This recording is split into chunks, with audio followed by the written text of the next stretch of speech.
Good morning friends, তোমরা সবাই কেমন আছো? আমি তো খুব ভালো আছি। তো চলো সকাল সকাল আর একটা মজার আজকে দৃশ্য দেখাই। আমি তো রান্নাঘরে রান্না করতে ব্যস্ত, তো অনেকক্ষণ রিহুর কোনো সারা শব্দ পাচ্ছিলাম না। তো ঘরের মধ্যে সব খুঁজছি যে কোথায় গেল, দেখতে পাচ্ছি না।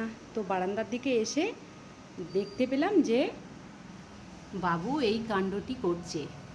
ফ্রিজ থেকে এই রসগোল্লার বাটিটা নিয়ে এসে ঠাকুর ঘরে বসে বসে খাচ্ছে, যাতে কেউ দেখতে না পায়।